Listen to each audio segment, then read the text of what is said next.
Hey guys, what's up? It's Drew. Welcome back to another World of Warcraft video about the Dragonflight beta. Sorry for the resolution. Let me get this going here though. But this is going to be one of the new Mythic Plus dungeons, Algothar Academy. In case you don't know, the Mythic Plus pool for Season 1, rather, is going to be 4 dungeons from the new Dragonflight pool. This is one of them, and 4 dungeons from the past expansions. So, for example, things like Halls of Valor and Court of Stars will be in there from Legion. Shadow Moon Burial Grounds will be in there from Warlords of Draenor, and Temple of the Jade Serpent, I believe is what it's called, will be in there from Mist of Pandarium.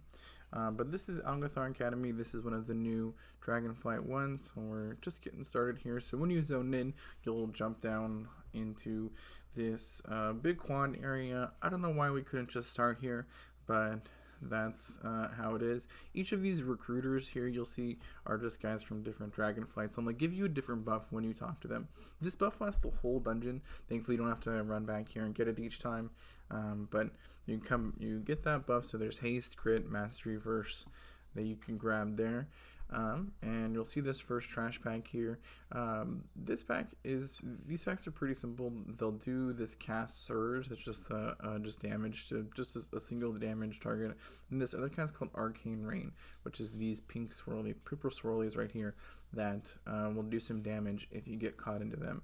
They're not much, but obviously any damage is bad, so you want to avoid those as much as you can here. Skip forward a little bit.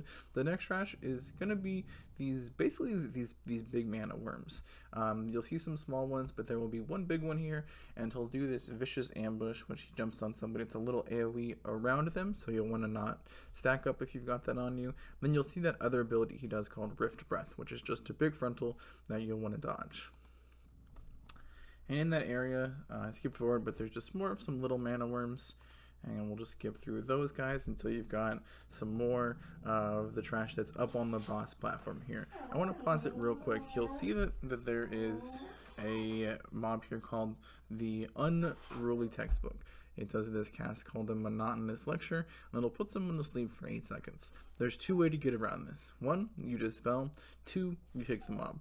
I'm the healer, so I can't dispel myself, unfortunately, and you'll see that nobody kicks this because it is a pug group, so expect this to be very unfortunate while you are pugging this in Mythic Plus. But in a coordinated group, should be no problem. You can dispel, you can kick, you can CC, and that'll stop that 8-second sleep there, which you'll want to do because an 8-second sleep is never good. And so we'll skip forward a little bit to the boss. This boss is Vexamus. He's this big arcane elemental. Will create some orbs on the outside that'll go in. If they hit the boss, that's bad. He'll do more damage with his stuff when he gets those orbs in. If the orbs hit you, they just leave this debuff on you. That does a stacking taking damage increased buff. So every orb that hits will do more damage while you have that buff. You'll see it stacks. You'll see I just got 2 stacks here.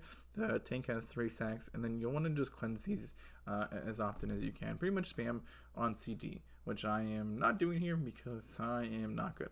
The boss will do this other thing. You just saw it happen. It's called Arcane Fissure. It'll make these swirlies spawn under you, and you'll want to continuously move to dodge them because he does 2 or 3 of them. So dodging the first one isn't enough because as soon as you dodge this first one, it will spawn a second one under you that you're going to run away from. So you just kind of keep running until he finishes that cast, and then you can plant afterwards. He'll also do this thing called Mana Bombs. Here's the Arcane Fissure again. So if you want to see that, see swirly, dodge, run. Someone dies from those. Rest in peace, Evoker. But then he'll do this other thing called Mana Bombs, which you'll see here, which is just a little AoE around you that leaves these little zones. These zones do a pretty good decent amount of damage, so definitely try and get out of those as soon as possible. And probably best to try, if you're in a coordinated group, to try and run these all to one side so that they take up less and less of the room, because they don't seem, well, they do fade away as we saw that one go away, so they do fade away here after a bit, but while they're up, they're pretty dangerous. I think I died to a second on this one here. Yeah, there it goes. I died to that one, and we might. So that's very cool. So we'll run it back. Same thing with Vexamus. You'll see the orbs come in. You'll see the mana bombs, which are the the ability that does the little AoE around you and leaves the null zone, and we'll see this arcane expulsion, which is just a frontal. The tank should aim that and get away. Then we'll see one more cast in this arcane fishery here. So there's just these swirlies. You'll see there's one swirly, two swirly. So you just have to dodge those two when you're in the clear. But it is a little it takes a while to get used to, because you're used to the one swirly and you dodge the swirly and then you're fine. But here you have to dodge another swirly right after that. So we'll skip ahead a bit. Just some more trash, some same stuff that we faced earlier.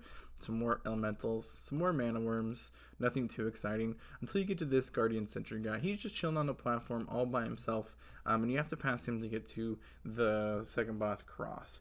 And he does this big old AoE thing here, which will knock you back. You'll see our Demon Hunter gets knocked off screen, but it's fine because he's a Demon Hunter and he can just fly back, which he did.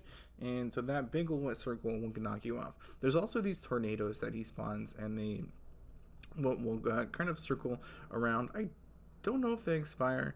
They might, but the more important thing is if you get hit by them, you'll get stunned, and getting stunned is not good. Not only do you get stunned right here like I did, but if you get stunned in that AoE, you'll get knocked back off the platform. Thankfully that didn't happen here, but after we beat this guy, we go to the next platform. This is a boss. This is where the boss will eventually spawn. You'll get waves of these eagles that'll come down there. Super simple. Honestly, these are the mobs you chill and just kind of recharge your cooldowns on. Don't spend anything on these guys because you can't group them all up. They only come after you defeat one wave after another. So just kind of chill. Use, little CDs, obviously, stuff like I-Beam. That's a 3-minute CD that guy just committed. I don't know if I would have recommended that here, but I guess if you've got them, use them. Otherwise, this is pretty simple. You'll see this is another wave that's come down, and now this is the interesting part about this boss is you have to grab these orbs and run them to this goal to spawn the boss. And when you do this, it'll shoot out a bunch of fire here. You'll see our warrior shoot that third one in here, and the fire will start right here. So these just run these. This is just a one-time thing. Our Demon Hunter got hit. What can you say about melee bugs? But this is the boss. Crawth will fly down, it'll yell at you, and then it will start wailing away on hopefully your tank. And it doesn't do a lot. This Savage Peck does a nasty bleed to the tank, so you want to make sure that you're healing them. That also do this Deafening Screech cast, which you'll see silence me. If you're casting during Deafening Screech, it will kick you. It is very obnoxious. Overpowering Gust was a big frontal, so you want to make sure that you are not in that. And you'll see another Savage Peck went on to the tank there. And then you'll see now that the golds have reactivated again. So a strategy that is on beta that my group did not do here because we were not aware of it yet. And this is bugs. But the strategy that you want to do basically is hold these as long as you can and slowly build up the fire one, and do that right towards the end. Because when you fill up these goals, they have an effect on the map, and it is very annoying. So when you fill this fire one, the boss will get stunned and take more damage for a period of time, but these fire things will start falling from the sky. It's very hard to deal with. It's very annoying. They stun. They do a lot of damage. Not very fun to play with. So you kind of want to save them as late as possible. And so you'll see the boss gets stunned there, and the boss is taking more damage. But now when the boss wakes up, all these fire things will rain from the ground. See, our Demon Hunter gets hit again, and it'll keep happening for the rest of the fight now. So now not only do you have to deal with the boss's regular abilities, the Gust, the Screech, and the Peck, but you'll also have to deal with fire. And you will get freaked out and get kicked because you're a bad healer like me, and take some damage there. So you'll really just want to try to play around those as little as possible. If you activate the wind goal, which I don't think we do in this fight, but if you do, it'll knock you around the platform. There'll just be a big wind that just constantly pushes you around the platform. It is very hard to deal with. It's very annoying. It's really difficult. So generally activate the fire goal, I think, is the preferred strategy as late as you can into the fight, and then just pray that you don't get hit by the fire for the rest of it, and that your group does as well here. And so you'll see we'll finish off the boss here, right? Yeah, cool. kill the boss, skip forward a little bit. This is the next area. This is where the Overgrown Ancient is. So you have to kill these mobs to spawn him. You'll see these bugs in here, these aggravated Skitterfly. Right now on beta, these guys do way too much damage. They have this cast called Agitation, which you can only stop with hard CC, stuns, and that's about it. You'll see me checking my death recap because of how frustrated I am. But essentially, they are one-shots right now. They will just charge into people and kill them. And so you kind of have to layer CC on them. Some groups are skipping them if they can. There's a spot on this tree over here in the background. Oh, I released. But there's a spot on the tree that you can stand on and sort of kite them down. See, you'll see we're fighting the second pack of bugs in here, and they're just gonna smash things around. We have a Prot Warrior tanking, and Prot Warrior is right now currently invincible, so he doesn't give a shit about the rest of the party. He's just gonna pull the map, which is what he's doing right now. You'll see me frantically trying to keep people alive through agitation, but I just get charged twice and I die. So very fun bugs. Really, these ones are these agitated Skitterflies that you see. These are very dangerous. Lots of CC needs to go into these guys. Lots of healing. See how Warlock just dies, and then I release out of frustration because I'm mad at dying. And so we get back to the Overgrown Ancient. These Vile Lashers, by the way, these big flower guys are what you have to kill to spawn Overgrown Ancient. There's 3 of these guys. They wander around this platform. They don't do much. They do these big, the main thing they do is these detonation seeds. You'll see those big green swirlies. Those do a lot of damage when they hit you, and they disorient you. So definitely a bad combo. This boss, Overgrown Ancient, is pretty straightforward. You'll see he's going to wake up here in a second. He wakes up after some RP, after you kill the big flowers, and he's going to start beating up on the tank here. He spawns these little lashers that you'll see, and you got to kill them all.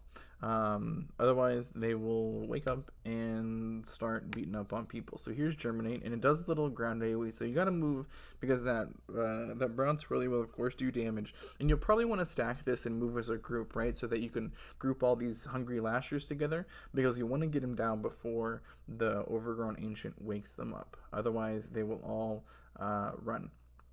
And Branch Out will spawn this Ancient Branch mob, which will cast Healing Touch, definitely Prio, Interrupt, and blow that one up.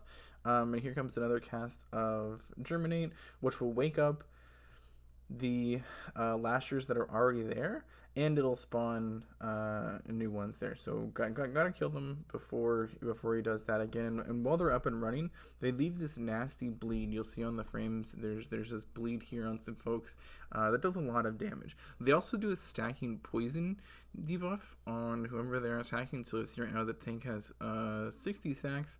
And which I can't cleanse because I'm a priest, so they just gotta rough that out, but it does a lot of damage. I think that we beat this guy here, but this is pretty much the boss. Gotta kill and CC that guy. Yeah, we're not doing it there because why would we? You know, this is a pug. We don't have our interrupts bound, and we're just going to kill the boss. It's a +10. It's not super hard. We managed to get through it, no problem. Coming up next is the trash before the last boss, the Echo of Doragosa. This trash is so annoying. Honestly, most of the trash in this place is the trash right here is really annoying. The bugs in the Overgrown Ancient room that charge at you and kill you. These guys right here are really annoying.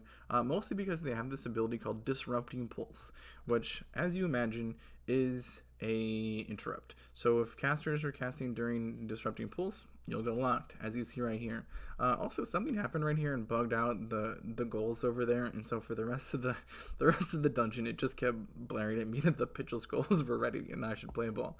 But we just fight some of these guys. They don't do much. They do this little whirlwind that you want to dodge away from, obviously, and they do that pulse that you'll want to stop casting during. See, I thankfully remember they also do that pulse. Also does a lot of damage, just AoE damage when it goes off. So it's really frustrating because you want to heal and sort of ramp up for that, but you also don't want to be caught casting when it goes off because it will kick you. As you move up, you'll see these educators that cast arcane missiles. They do a moderate amount of damage on whoever they target. This is a +10 without any fortified modifier, so it's not, you know, an unreasonable amount of damage. But as this scales up, those arcane missiles do a lot. Thankfully, they're pretty easy to stop, right? You can just kick them, you can stun them. But again, it's a pug, so we're not going to see anybody use their interrupt. And we'll skip through some of these because it's just the same, more of those mobs, same educators, some more guys with disrupting pulse. Do I get kicked? Oh, I don't get kicked. Okay. We'll find some more of those. And this is the last boss, Echo of Doragosa. This boss is a real pain in the butt. The boss it has this soft enrage because you'll see these pools will start to form over time in this room. You get this debuff right here that when you get 3 stacks of this, you basically get this debuff whenever you get hit by an ability, and when you do, it puts a debuff on you, and at 3 stacks you'll leave an AoE on the ground. And she also does this vacuum ability where she sucks everybody in and then does an AoE around her, so you gotta dodge. Also, there's this ability she does. She has a breath attack. She's a dragon, and it's an called Astral Breath, and it does a frontal out of her, and it's very fast, and it does a lot of damage, and you gotta get out of it ASAP. You'll also see there are these sort of pulsing particles that go around the room like this, and when they hit somebody, they're going to give you a stack of this debuff, and when you get 3 of them, like I said, you leave behind one of those orbs on the ground. So the more people that are getting hit by them, the more orbs are going down on the ground, the more swirlies and particles are going out, the more people are going to get hit by them, the more they're going to leave on the ground. It's just a vicious cycle. So you really want to dodge as much as possible. I'm pretty sure we wipe here because it gets kind of out of control. I have a hard time keeping up. Yeah, see, I die. This is what I mean about the soft enrage. There's so much stuff now going on in the room because we kept getting hit by the abilities. So you'll see there's just energy bombs everywhere in this room. I don't think our Prot Warrior is invincible enough to keep this going. Pretty sure he dies here too. Maybe. It is a Prot Warrior. You're seeing someone complain. WTF, it's probably the Evoker over the massive amounts of area denial on this boss. Like, it's just, can't see anything at this point. Yeah, it's a wipe. So you run back to the boss, and here we go again. Grip the Demon Hunter. Cool. And so as we start, you'll see this is the breath attack I was telling you about. You got to get out of the way ASAP because it's super fast. You'll see I still took a huge chunk of my health, even though I moved as soon as she started casting. It's a very fast cast. And here's the energy bomb. The energy bomb is unavoidable, so you will get stacks that way. So over time, this room will grow up, will fill up with these. But if you can dodge these swirlies that come out from the orbs that spawn, you'll see them cards that are sort of floating around the room. If you can dodge these, which again is pretty difficult if more and more start to spawn, but if you can, you won't get more stacks of this debuff and you won't spawn more orbs. So that's the goal here. And this time, I guess our team just has cooldowns because this boss is dying. What the heck happened here? But same thing, it'll pull everybody in onto the dragon, which can be, you know, really annoying with this debuff on you because you might get hit by some spells as you get pulled in until you'll take more stacks of the debuff, which will cause more orbs to spawn, and like I said, it's all downhill from there. But I think eventually we do beat Doragosa on this pull here. Ooh, this is getting spooky. Oh, I die here for sure. Yep, yeah, I'm dead. Poor little priest, man, can only take so much. The boss is only at 8%. I think this is doable. How can be that much? Yeah, man, you and me both, Evoker, bro. How can be that much? Back to the Warlock and Warrior, those W classes, pretty good here. Like, you'll see me freaking out. I'm like, oh man, there's only 3%. Do I have to fight this boss again? 1%. Oh, come on. I don't even remember. Oh yeah, we got this, right? Yeah, we got this. And that's it. That's the dungeon. That's Mythic plus Algothar Academy. I hope you guys enjoyed this video. I'll put my talents up, but remember, I'm a pretty new discipline priest, so they're probably terrible, but I'll put them up just in case anybody wants to use them as starting for their own talents. I hope you guys enjoyed this video. Let me know what you think about this dungeon. Feel free to like and subscribe as well.